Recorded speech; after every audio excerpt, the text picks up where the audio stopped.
Que dit la Bible à propos des dons d'organes? Ok, merci beaucoup. Merci Renata, merci Romain pour la question.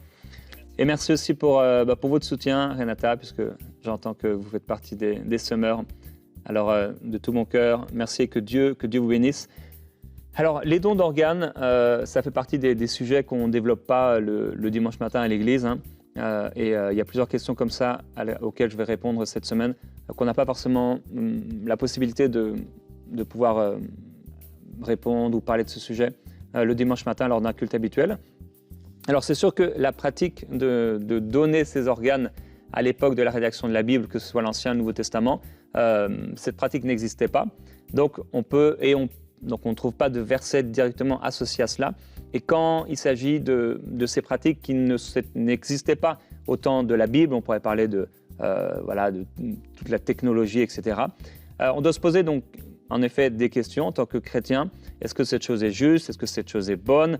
Et au regard des Écritures, et également demander au Saint-Esprit le témoignage intérieur, pouvoir faire des choix avisés en fonction de ce témoignage intérieur et ne jamais aller à l'encontre également de notre témoignage intérieur, parce que pour quelqu'un, en fait, il y a certaines questions où le témoignage intérieur est vraiment favorable. Pour toi, ça fonctionne, tu peux le faire.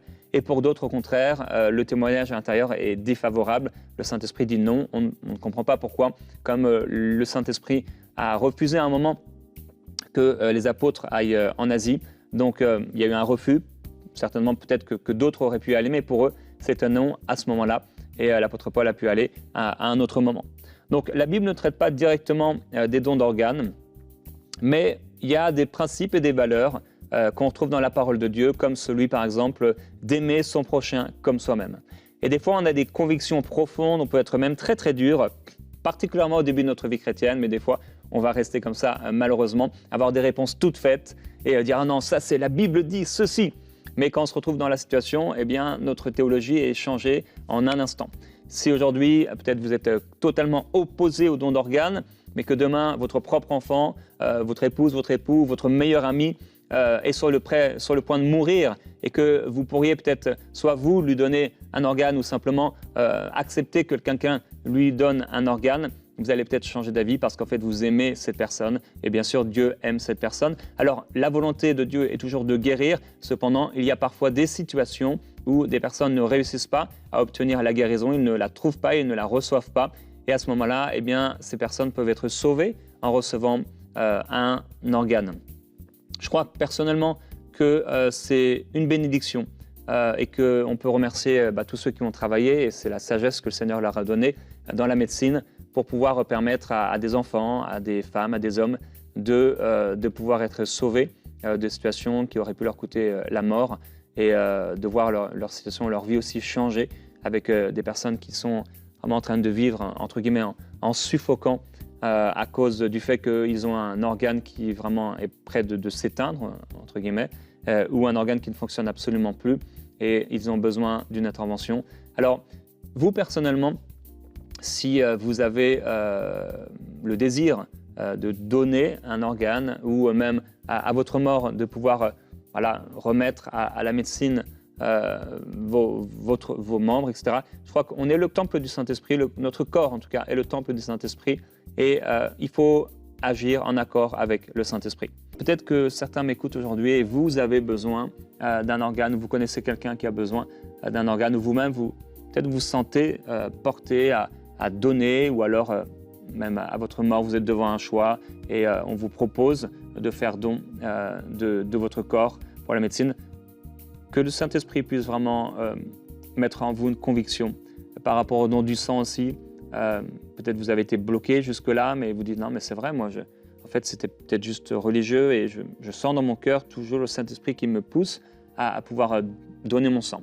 Et c'est des sujets auxquels on ne pense pas forcément tous les jours, mais je prie pour ça. Et Père, je te remercie. Tu es un Dieu d'amour. Tu as donné ta vie, toi, Seigneur Jésus-Christ, pour nous. Ton sang a coulé et parce que ton sang a coulé, on a été sauvés. Ton sang qui a été déversé alors qu'on t'a transpercé, alors que tu as donné ta vie pour nous, ce sang nous a donné la vie. Alors Père, je prie pour ceux qui ont besoin d'entendre cela. Et ceux qui ont besoin de recevoir cette prière, inspire-les. Inspire-les, Seigneur Jésus-Christ. Pour que tout ce qui soit fait avec une conviction, sans condamnation, un témoignage favorable de ton esprit, ou au contraire, un blocage que tu crées dans l'esprit en disant non, ça c'est pas pour toi. Et Père, je prie s'il y a des personnes, peut-être elles ont voulu recevoir la guérison divine et jusqu'ici ce n'a pas été le cas, je prie Père pour des guérisons surnaturelles.